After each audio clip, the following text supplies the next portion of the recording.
Good afternoon, everybody, and a very warm welcome to the UNSW Scientia Education Academy Lecture Series, which is a forum for educational thought leadership delivered by the UNSW Scientia Education Fellows. My name's Sarah Madison. I'm the Deputy Vice-Chancellor of Education and Student Experience here at UNSW, and delighted to welcome you all to our November Academy lecture. Some of you may have been at our October lecture last week, but it's great to have them back to back because we all love learning. I'd just like to acknowledge and celebrate the Bidjigal people who are the traditional custodians and the first educators of these unceded lands that I'm on today here in UNSW's Kensington campus, and it's a real privilege to work, teach and learn on beautiful Bidjigal country, and I'd like to pay my respects to elders past and present, and also extend that respect to Aboriginal and Torres Strait Islander colleagues who are with us today, and also acknowledge the various lands and waterways where you may be coming from. The Scientia Education Academy is home of about 50 fellows appointed from across UNSW's 7 faculties, including Canberra, who are really our most outstanding educators that share a genuine passion to inspire students and are champions of educational excellence through their expertise, their vision and scholarship. And the Academy Lecture Series really aims to raise some of the important issues about the future of learning and teaching and higher education more broadly, and drive some high-level conversations, and collectively we can work towards global best practice in learning and teaching. The lecture series began in 2018 and it ran throughout the pandemic years, and has reached about 3,000 people so far. And as I think most of you know, the lectures are recorded and then shared on our education website. And I think the team will put that link in the chat. Today's a very special day because it is our last Scientia Education Academy lecture for 2024, and we're absolutely delighted to host Professor Michelle Lazarus, who's joining us from Monash Uni, speaking on preparing learners for adaptively responding to uncertainty. And we were just having a little chat before you all came in, and I think this is a really important topic for all of us as we support our students in finding their professional purpose and leaping into the exciting and sometimes nerve-wracking unknown, and when the uncertain future often feels like it's right here today. And understanding psychosocial skills and supporting our learners not just to survive but also thrive through uncertainty are really important tools for our educators to have. And as Michelle and I were talking about just before, it's also skills that all of us need to have as well. So Michelle's going to help all of us through that. A little bit of housekeeping. Our Scientia Education Academy Director, Professor Patsy Polly, will introduce Michelle in a moment, and Michelle will present for about 40 minutes. And as always, I encourage you to join the conversation, participate in the lecture, by posting comments in the chat function at any time during the presentation, and questions in the Q&A function, again throughout the presentation. And I'll pick those up at the end as we have a Q&A session. Note that the lecture is being recorded, available afterwards. And now over to you, Patsy. Thanks. Thank you for that overview, Sarah. It really is a pleasure to have Michelle Lazarus with us today from Monash Uni. Michelle is a professor and the director of the Centre for Human Anatomy Education, as well as the deputy director of the Centre for Scholarship in Health Education at Monash University in Australia. She supports the development and delivery of high-quality education in diverse learning contexts globally, working in consultation with secondary school teachers, caregivers, tertiary educators, and the clinical workforce. She's an award-winning educator, having received the Australian University's Teaching Excellence Award, and the author of The Uncertainty Effect: How to Survive and Thrive Through the Unexpected. Her entire career is a journey into uncertainty. So with that, I hand over to you, Michelle. Thank you for joining us. Thank you so much, Patsy, and to the UNSW team for the invitation today. If you see me look off to the left, it's because I'm managing a few screens and I see everybody off to the left, and the slides are straight ahead. So as I've been introduced, we're going to be talking a little bit today about uncertainty, which I know everybody loves. But first, I want to acknowledge the many ways in which uncertainty is understood and perceived in different cultures. Much of the included research took place in the land that some refer to as Australia, on the unceded lands of the Bunurong and Wurundjeri people of the Kulin Nations. These lands are sacred, and I acknowledge that sovereignty has never been ceded. I pay my respects to their elders past and present, and to all Aboriginal and Torres Strait Islander peoples and First Peoples who participated in this research, who's learning here today with us. I acknowledge that I come from a history of occupiers. As you can hear from my accent, I'm not originally from Australia, but the US, and we have yet to reconcile with the people or land we have occupied. I stand in solidarity with Indigenous and First Nation peoples here in Australia and around the world.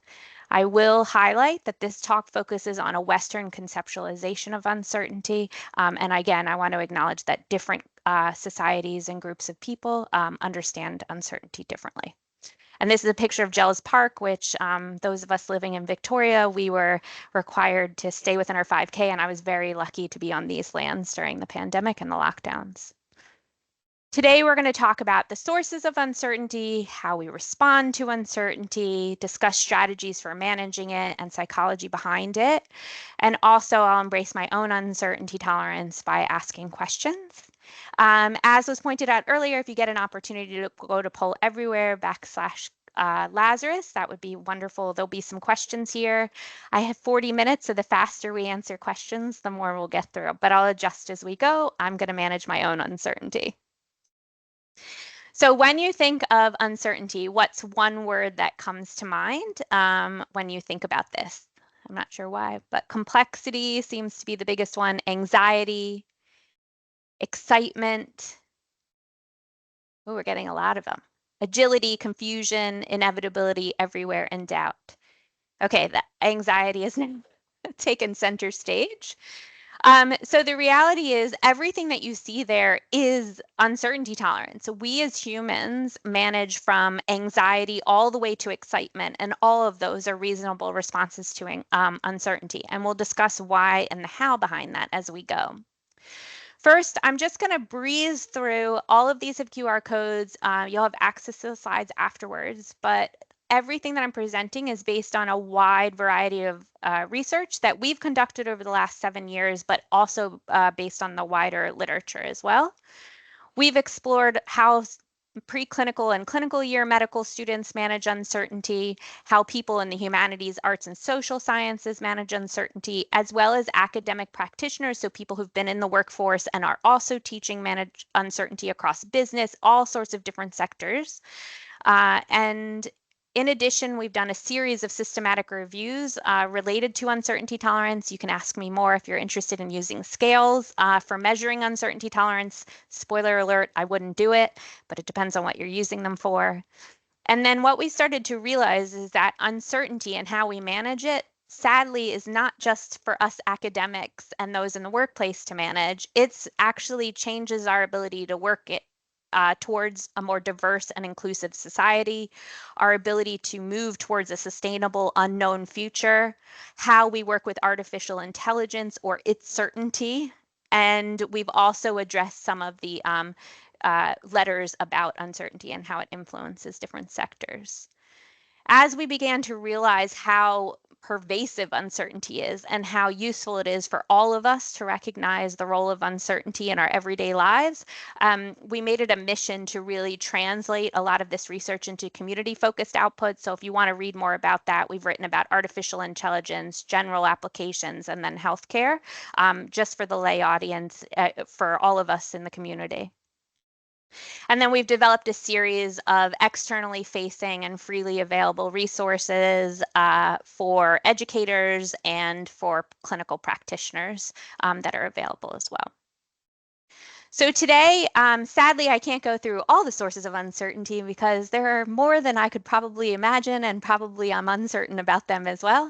But this will be a whistle-stop tour of uncertainty in higher education, just sort of to shed some light on some areas to help you guide your students and also manage your own uncertainty as you engage this process in teaching in higher education. And I love this quote by Lawrence Raphael that says, "Living with uncertainty is one of the few established facts of modern life." I would argue that it was probably also an established fact of life in general all through time. So we're going to begin by defining, ironically, what uncertainty is. So I'm going to give you 2 scenarios. And if you feel open to it, please type into the chat how you might feel in one word to these 2 scenarios.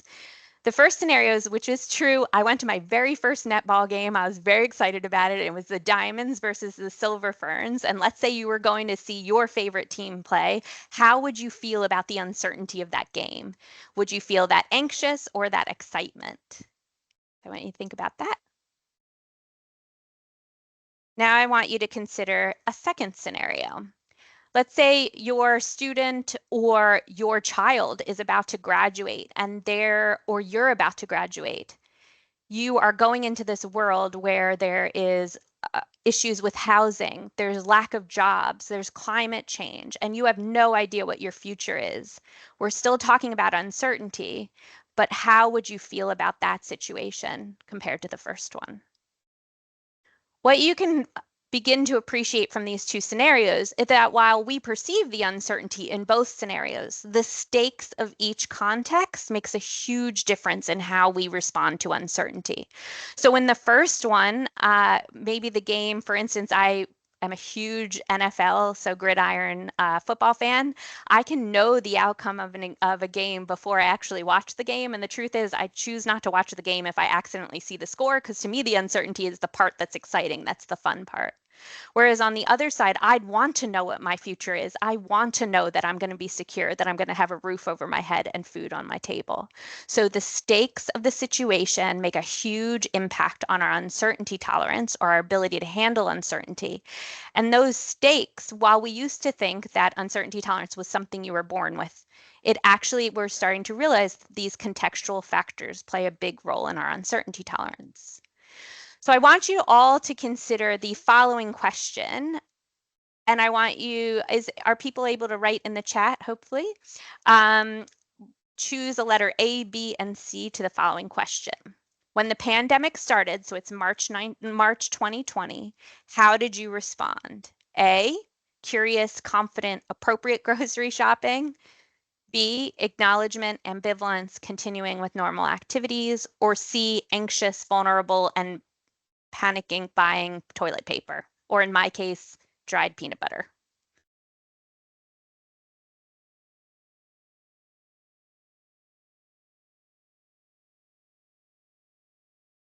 I'm not seeing any responses, but I will tell you what my response was, and it might be because of my teams. My response was actually more towards the C. I was panic buying a little bit. I was also acknowledging that science changes and what we understood about science could change, and every day was going to be different. But the reality is that because I had family in a place in New York, where the pandemic was raging, people were dying, and there was no end in sight, no knowledge of the situation, the stakes of the situation was much different than for other people who may have felt relatively safe. They were in their homes, their family was close by, and they were safe. So the reality is that we respond to the sources of uncertainty through the way we think, the way we feel, and the way we act. We've updated the conceptual model of uncertainty tolerance, which sort of takes a traditional stimulus response psychological model as follows. So essentially, there's this stimulus. In the case example that I just provided, it would be COVID-19 as a global pandemic, an unprecedented virus. Or in the first 2 cases, it would have been a game that's uncertain or your career. Then there are all these moderating factors, these contextual factors about my prior experiences with uncertainty, my knowledge of the field, the stakes of the situation, etc. All of those are helping me change my perception of this stimulus of uncertainty. And then I can respond the way I think, the way I feel, and the way I behave. Am I feeling curious and confident, or fearful and anxious? Am I confident in my abilities and I'm going to take a step towards the uncertainty and try to figure it out? Or am I feeling anxious about my abilities and just disengaging? What we found in our own research is that by practicing this cycle of stimulus, moderators, and responses, we can actually, if we insert reflection, so with our learners, if we have them reflect on these experiences, that reflection can help us moderate our future responses to uncertainty. So there is an element of practice that comes into play. What we've decided is that there really needs to be an updated definition of uncertainty tolerance. I want to make sure that people know that uncertainty tolerance isn't just accepting that the world can be uncertain and giving up. That would arguably be uncertainty intolerance because you're not engaging despite the uncertainty. You're acknowledging it's there, but you're giving up. For us, through all our research, we redefine this as uncertainty tolerance is being able to balance what's possible to know in that context, what's impossible to know, and still being able to take that first step. And so we moved more towards a language like effective or adaptive responses to uncertainty, because an adaptive response in one context may be maladaptive in another. If you're a healthcare provider, it would be maladapted to get excited about your patient's uncertainty. That's not appropriate. So again, it's about the context. What we found through all our research, and we had a colleague who literally is I don't want to say the father of, but essentially of uncertainty tolerance in healthcare. He said that we were the ones at the cutting edge of this finding, which was really rewarding. That education is a powerful moderator of learners' uncertainty tolerance. So what we do in that classroom sets them up for the success later. The challenge is that depending on how we do it, we can either moderate their uncertainty tolerance more negatively or more maladaptively or more adaptively. So that's what this talk is about, is how do we move students towards the adaptive side and less towards the maladaptive side. And why do we care at all? The literature is pretty ripe across multiple disciplines, and this is a 4-step process of summarizing this vast literature. Those that are more tolerant of uncertainty in the green have more job satisfaction. They can come up with creative solutions to challenging problems. They take judicious action. They don't order every single test, or they don't try to gather information in exhaustion. And they can work more independently. On the flip side, those who have maladaptive responses to uncertainty tend to burn out because they think they're responsible for the uncertainty and they can control it somehow. They have difficulty problem solving because they're afraid of making a solution. They often give up or disengage because they're afraid to engage. And there's actually an increased cost or supervision role for those who are uncertainty intolerant or have maladaptive responses to uncertainty because they can't make a decision on their own. So we all benefit when we move towards an adaptive response to uncertainty, and we help our learners do the same. So let's start on that journey, defining those uncertain stimuli or those sources of uncertainty. I love this quote by Mark Twain, "Education, the path from cocky ignorance to miserable uncertainty." So when we're thinking about a stimulus of uncertainty, there's 3 different ways that can present. Probability is one of them. So what is the probability of this unknown future? We can't predict the future, and so therefore it is a stimulus of uncertainty. We can introduce that way into the classroom. There's also this term called ambiguity, which in our field has been defined as conflicting information. So for a learner, if they're reading about a topic, for instance, a certain drug, and scientist A says it's good for you and scientist B says it's bad for you, that ambiguity also stimulates uncertainty for a learner. We saw that during the pandemic when the rules would change and people would argue with each other. Complexity is the final element in a general sense that can stimulate uncertainty. And this is the idea that our human brains cannot pull apart every single element of a complex system. And so it generates uncertainty. So if you wanted to think about a sustainable future with climate change, trying to unpack all the elements that would require us to move towards sustainability would be too large for us to consider. And so that is a major stimulus of uncertainty. And as you can see on any social media platform right now, if you bring up climate change, you'll see those 2 responses, either, ooh, I'm curious, what can we do? How do we move into this complexity? Versus, I can't handle this, forget it, climate change doesn't even exist. So you can actually start to see, once you learn about this theory, it presents itself in all walks of life. So with this, I have my next question. Which discipline or sector do you think has the most uncertainty? Medicine, business, economics? Oops.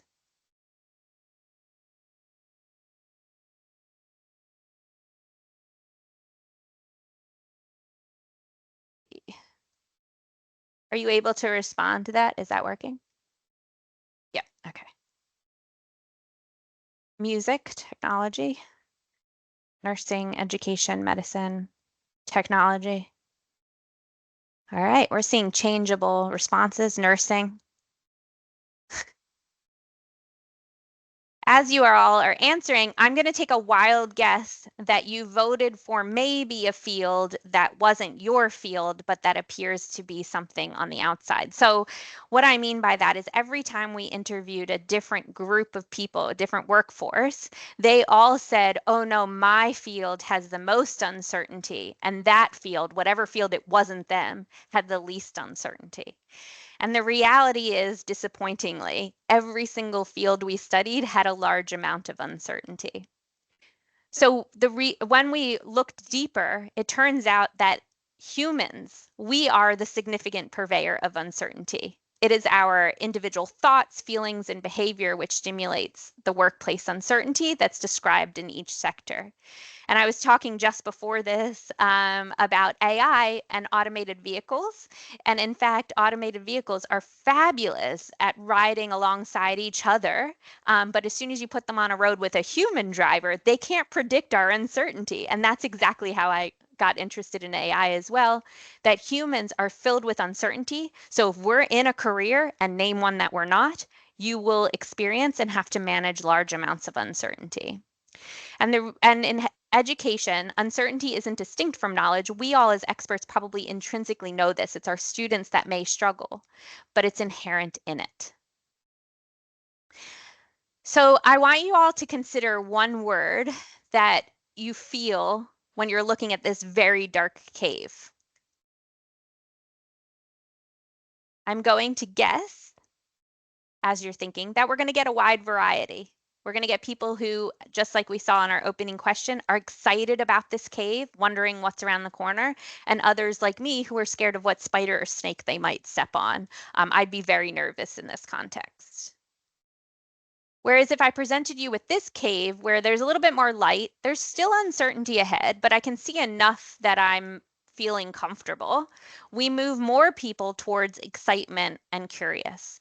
And that's the reality of uncertainty in the classroom, is you absolutely could throw uncertainty like a bomb into your classroom and say, oh, we're going to predict the future of this. Get it right or get it wrong, good luck. Half your students, maybe a quarter of your students might be, oh, this is exciting. But a large portion of your students will be terrified, like they're in that black cave, that dark cave, and they're feeling really disengaged and like they want to get the heck out of there. So what our goal is that we want to turn on as many lights as we can in that cave to help all our students move towards that more adaptive response and not live with their innate response to that uncertainty tolerance or their contextually cued response. So ultimately, that's where we want to head our education.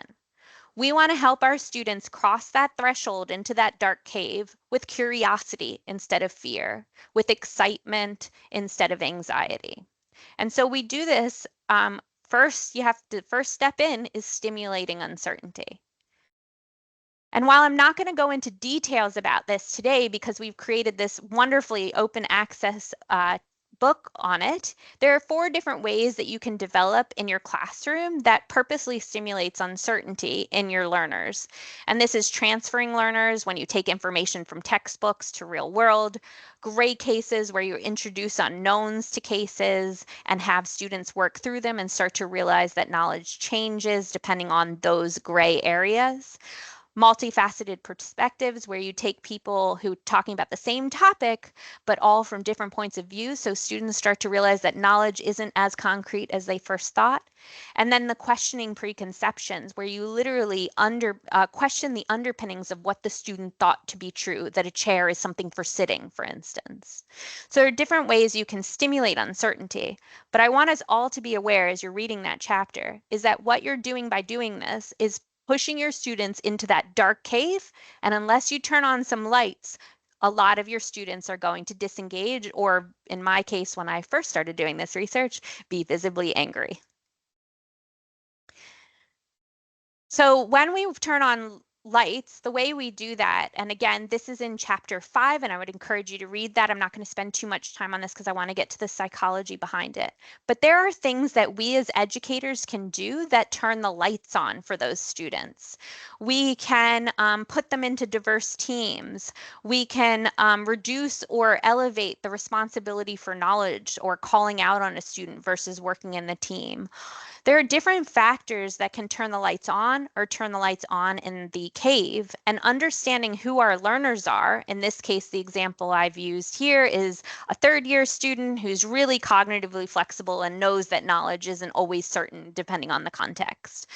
In this case, they're more likely to have adaptable responses to uncertainty, meaning they're carrying their own flashlights through the cave. So maybe I can challenge them a little more.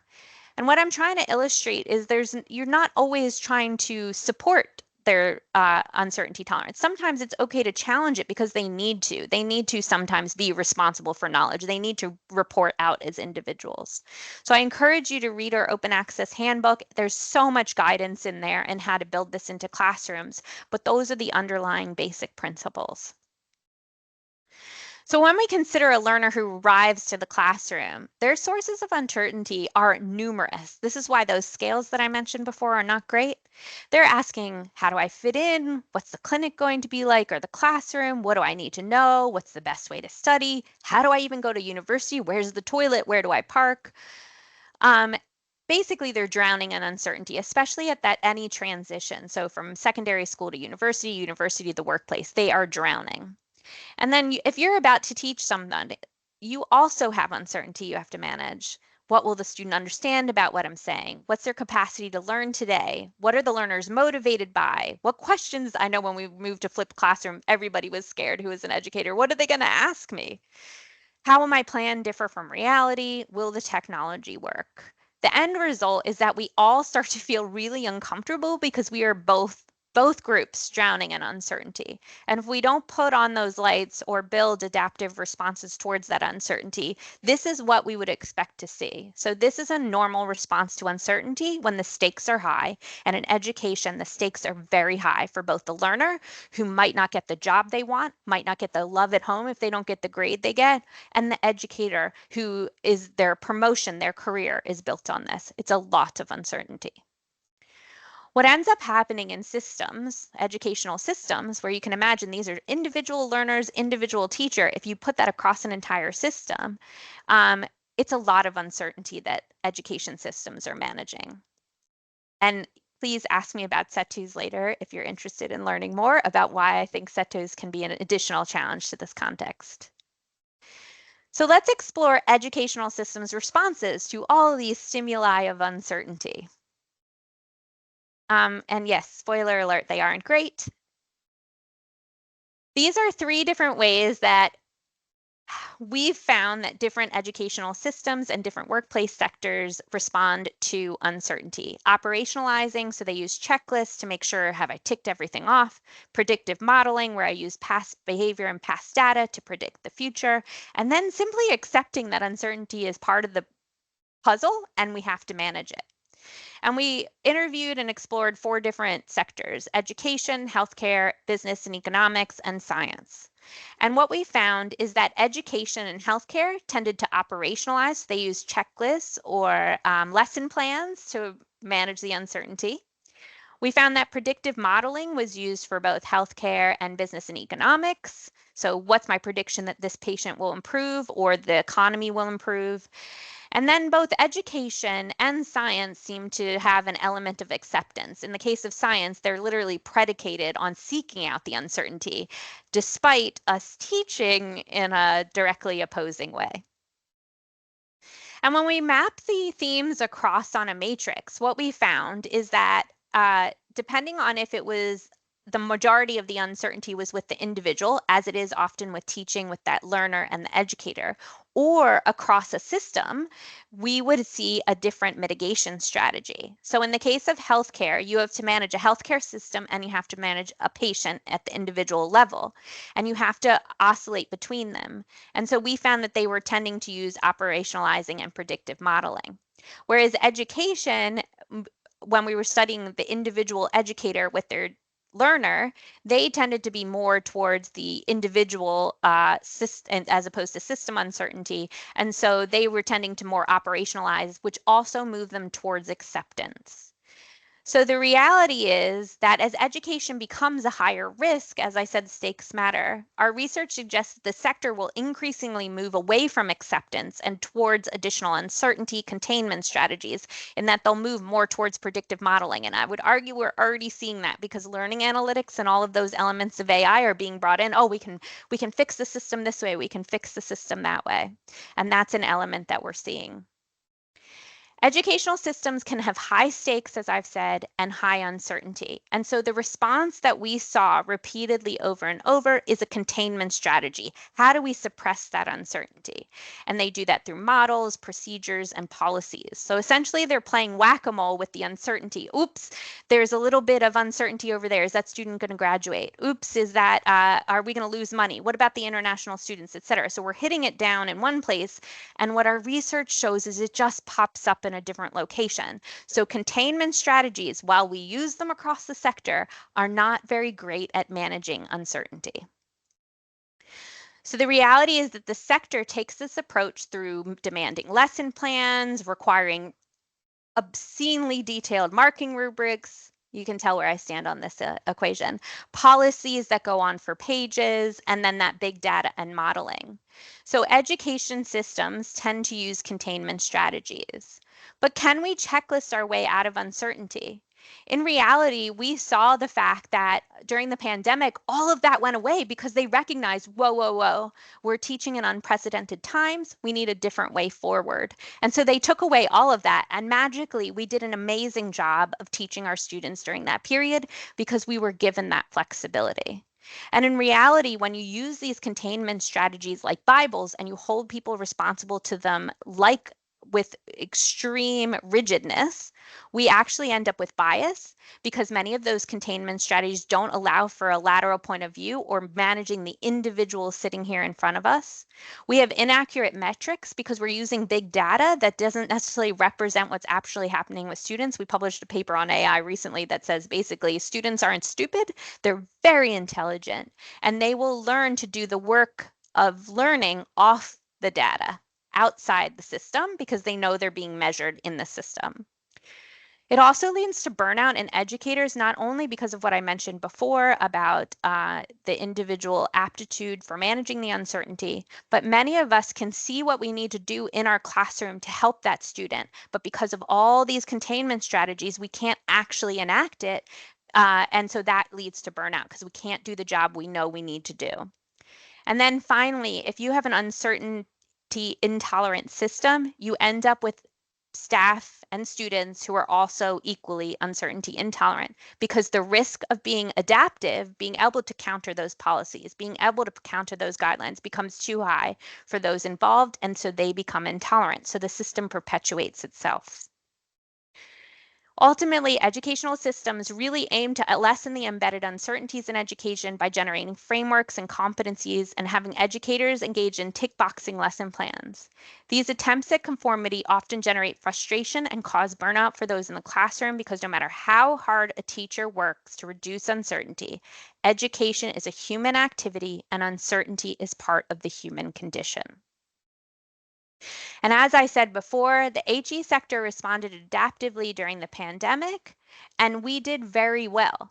The reality is we absolutely need to be able to alternate between the stable and the flexible or adaptable lens. The challenge becomes when we want to be on the stable side when it's very clear we need to move to the flexible side.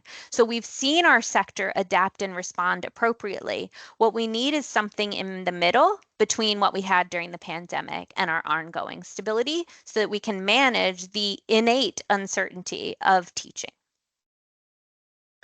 So why do we respond with this desire to shut it down, this uncertainty? And I love this quote by Voltaire.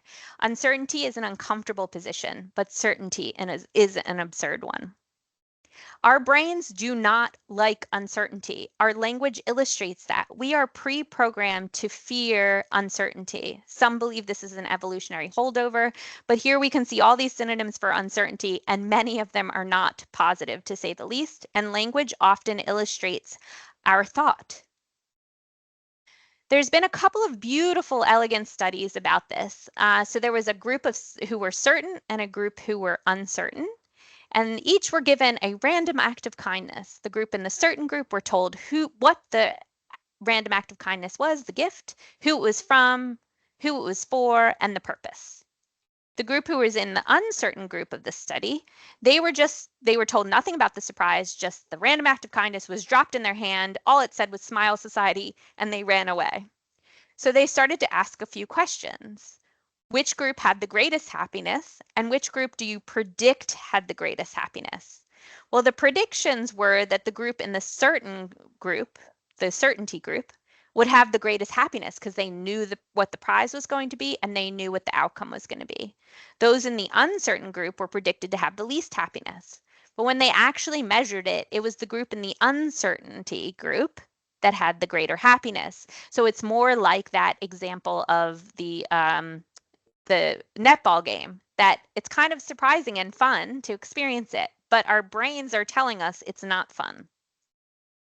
They followed this up with another study where they had the certainty and uncertainty group. The difference was this was a heartwarming story about Rudy, which is an American gridiron movie. I love this movie about he's a bench warmer essentially. He's always wanted to play in a college football game, put in at the very last second, scores the winning goal. It's very heartwarming. It's the underdog story. So this group who was in the certain group, the participants in the certain group, got a narrative of what happened to Rudy after this football game. And they were told exactly how his career went, his personal life went.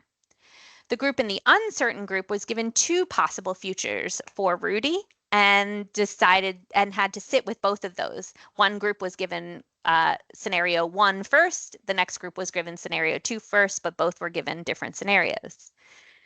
The group that felt positive, well, let's put it this way. Again, the predictions were terrible. The group who was certain was the group predicted to be positive for longest and to be the most contemplative. The group who actually felt positive for longest was the group who was in the uncertainty group because they were just curious. They didn't know the answer.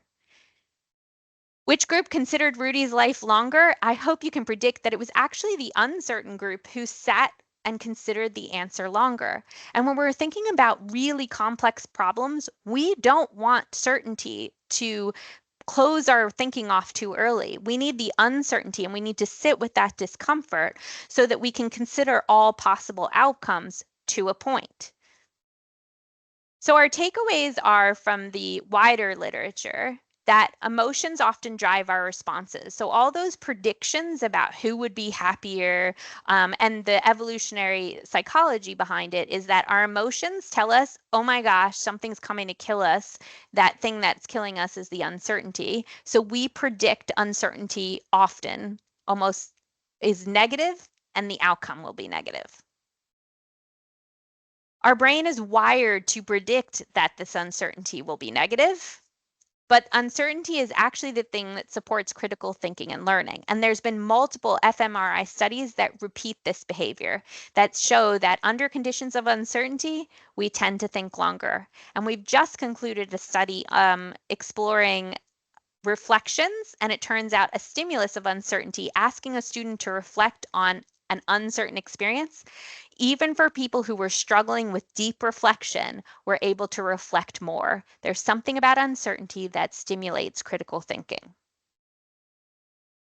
So let's consider different ways that we can respond to this uncertainty. And I love this quote by Joshua Clegg, who's a social scientist. And he says, uncertainty and ambiguity are not scientific problems to be solved. They are the very genesis of knowledge. And I want us to consider that when we're going into our classroom, because so much of our classrooms are set up to convey knowledge as if it's known, but not set up to convey knowledge seeking, knowledge learning, and that curiosity and ambiguity. So I'm not going to go through all of this, but there are strategies as leaders of education, as teachers of education that we can use to help reduce feelings of self-uncertainty, focus on uncertainty awareness, etc. And there are actions that we can take to basically help our staff and our students move towards more adaptive responses to uncertainty. And I'm just going to highlight a few of them today before I open it up to questions. One of the most important elements is that psychological safety we hear so much about. Then we need to create cultures of safety, not of fear. And the example I give is this wonderful scenario in the US, in Pennsylvania, which is easily repeated here. Basically, in the hospital, you're given colored bands, and some of the colored bands mean do not resuscitate. Other colored bands means allergy. You can imagine that if the color is confusing, there would be some detrimental consequences. So in the case of one nurse, she was thought somebody was GNR, but it turns out it was an allergy, and she almost didn't resuscitate a patient because she was working across two different hospitals, and they had the blue bands meant allergy at one hospital and do not resuscitate at the other hospital. If they had a culture of fear in this location, at this hospital, in this state, the nurse would have been penalized. It's your fault. You should have figured it out. But instead, they had a system for reporting near misses. They created a culture of safety and said, wow, we really want to know if there's a problem, if there's some uncertainty, because we want to see if we can address it. Well, they did. And you know what the solution was? Having a single color across the state so that blue always meant allergy and purple always meant do not resuscitate across the entire state. Magically, unsurprisingly, it was so successful, it was launched across the country and has now reduced deaths and risks of deaths quite considerably. So if you're considering the culture of safety in your own learning environment, for students, we can create this by environments where we encourage questions. I now open my classroom saying, by the end of this lecture or by the end of this activity, I want you to ask questions I don't know the answer to. I want to set up that a difference is what we want. I want somebody to have an opposing point of view. I want to be aware of the uncertainty. And if you're supervising educators or you're supporting educators, build in reporting structures where the system is put into question when there's a challenge, not the individual, and create opportunities for educators to try and fail without penalty. And so this is where the CETUs come back. As soon as we introduce CETUs and we use them as a penalizing structure, we actually are helping create a culture of fear, not one of safety, which means we can't play around with knowledge, which is absolutely essential for managing uncertainty. The other element we can all introduce to our classrooms or to our staff is creating communication that's clear, with clear roles and purpose. So the example I like to use is the 9/11 example, where air traffic controllers had to guide 4,500 planes in 3 hours to safe landings to prevent any more attacks. There is nothing in the air traffic controller guidelines or training that said, what if a plane is used as a bomb? But because these air traffic controls knew their purpose, which was safety, and knew their role, which was plane safety and guiding them and saving lives, they were able to coordinate an unprecedented, uncertain future in incredible time and save thousands of lives in the practice. So for our students, giving them a purpose for managing educational uncertainty, and I failed at this the first time. So essentially, I didn't tell my students why they had to manage the uncertainty I was generating for them or stimulating in the classroom, and they were understandably upset. I now explain to them, I tell them a story about why managing uncertainty is critical for their future careers. I provide them with clear roles as they work through any uncertainty. So if they're working through a gray case, I tell them you're going to be the reporter, you're going to be the person who's taking notes, etc. So that everybody has some certainty within the uncertainty. For educators, and we experience that here at Monash, education-focused academics and ed designers, there's a little bit of blurry lines there. My suggestion is don't have blurry lines on what a staff role is. Give them a clear purpose, give them a clear role, and link that purpose to that role to enhance that integration. So both of those can create certainty and better equip those to manage the uncertainty. Next, I would say embracing an extended peer community, which means that we have to redefine who we decide are experts. The example I use here is in Maine, there was a technology company that every year during the winter, their brutal winters, their entire company would go down because these power lines would get iced over and go down. Of course, the CEO was tired of experiencing this. So what he did was he gathered everybody into the room, technology people, engineering people, all the way down to the people removing the trash from the rooms, etc. The key takeaway here was that the technology people, the experts, quote unquote, they were excellent at creating really amazing solutions that were too time intensive and way too costly. They weren't feasible. One of the tech supports in the room raised his hand and said, well, what if we can get birds to flap their wings overhead? And you might be thinking that's a ridiculous solution. You know, flapping wings stop the ice from forming on the power lines. But that question from what we might consider a non-expert actually started a whole new dialogue, which led to the final solution, which was a helicopter that goes over top these power lines and rotates on icy weather days and prevents the power lines from going down. It was cost effective and it was time effective. And it wouldn't have happened if the CEO didn't value everybody's perspective in that extended peer community. So as educators, we really want to consider co-design processes with all relevant parties and really, really work towards that flattened hierarchy, which can be reinforced through that psychological safety and some of the other elements we've discussed. And then finally, I would just say, instead of being predictive about that future, because as you saw, often our predictions are incorrect. So here's an example. Maybe you're predicting what the scenario is in this illustration, but instead you start to gather information or use your extended peer community on the other side to illustrate that it may not be what you think.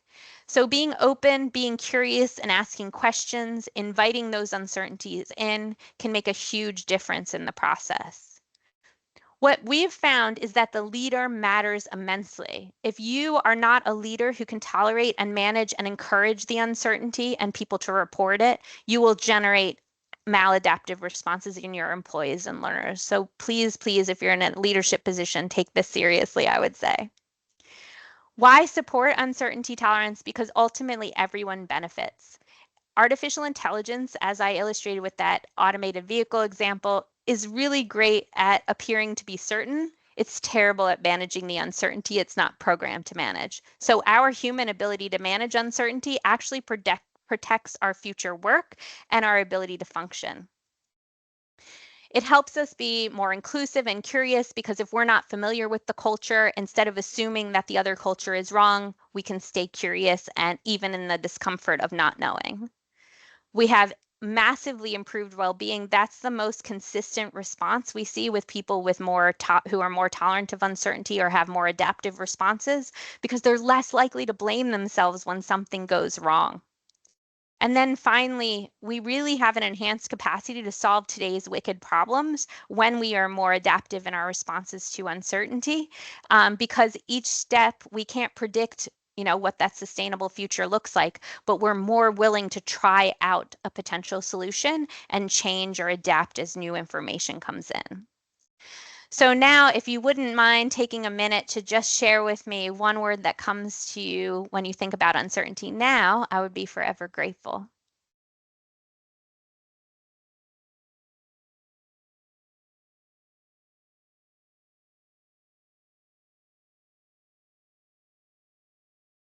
Excitement, curiosity. I'm seeing a little bit of a different theme here, which I appreciate. So maybe I've reduced potentially the fear of uncertainty. Thank you all so much for listening today. And if you want, I'll just leave this up on the screen. There's a website available that you can do. I'll send all these slides actually as well. And we have those, a lot of open access resources to support your experiences and teaching in uncertainty. And I also wish to acknowledge all the funding, which has been huge to make this research possible, as well as my incredible collaborators. And so with that, I will manage my own uncertainty by asking you what questions you have. That was fantastic. Thank you so much, Michelle. That Thank really you. was great. Oh, good. What I heard you say was that, uncertainty really is contextualized. Students and staff all have uncertainty in the classroom. I think that's also a really important takeaway. Part of our role to help shine a light on uncertainty for our students. And we should shine a light on each other to help each other out as peers and be curious, which is beautiful. So thanks very much. There's not questions in the Q&A, but I see Priya had a question in the chat. Where did I see Priya's question? Priya, I don't know if you can speak. Yeah. Yeah, great. I can see. Thanks, Sarah, and thank you so much, Michelle. That was a really insightful talk. Thank you. My question relates to especially in healthcare programs, but it's generic all across higher education. Now we talk a lot about tolerance of uncertainty or managing uncertainty. And as you know, there has been so many scales of tolerance of ambiguity and uncertainty among medical students. Now, interestingly, the medical education and health profession education is moving towards an area where managing undifferentiated patients and uncertain patients is part and parcel and core competency of medical graduates, such as in primary care. And also we know that in higher education in general, with huge disruptions caused by AI, there is a lot of chaos and there is a lot of uncertainty about their professional identities. Now, do you think that we are still in the phase of deficit model of uncertainty when we use the word tolerance of uncertainty or managing uncertainty, as opposed to embracing the ambiguity of uncertainty or acknowledging or dealing with uncertainty? Yeah, I think you're absolutely right. I think I hear what you're saying. There is so much uncertainty in healthcare. You're managing the patient, non-differentiated. AI isn't great at that, as we all know. So there is a human element that we have to carry that burden. I'm also very much aware, as we dig deeper, how important language is. And I agree with you. I think tolerance suggests it's almost like you said, a negative perception. Like I've got to tolerate this thing. I am loath to move all the way towards embracing uncertainty because I hope that everybody's or that we're starting to appreciate that embracing it, it's uncomfortable. My phrase that I like to use now is that we need to get comfortable with being uncomfortable, with sitting in that discomfort.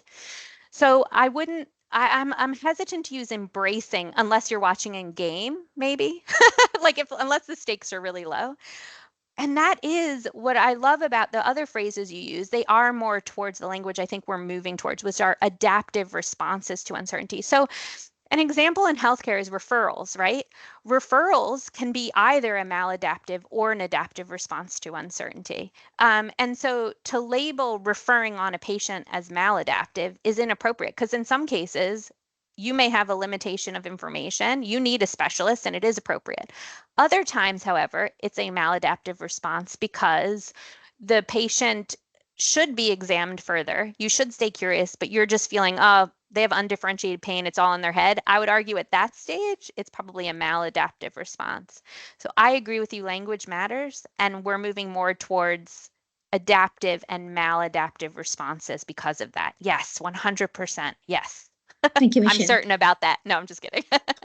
Thank you. Thank you. We've also got a question from Cameron who says that you discussed, or Cameron, I don't know if you want to jump in, but he said you discussed containment strategies in higher education especially.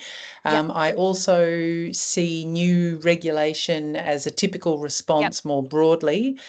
Sometimes suitable. Do you think that senior leaders in organisations, especially in higher education, are cottoning on to these alternative approaches? Is this a question for me, Cameron? No, it's for you, Michelle. I think what we have, that's a great question. I'm not sure. If they are, I think what we had was a really unique situation that everyone got to see during the pandemic, that all policy, all containment strategies were thrown to the wind and we didn't die. People still learned, and actually arguably the well-being was improved of us educators because we knew we could do what we needed to do. And I feel like the institutional memory of that experience might be holding over.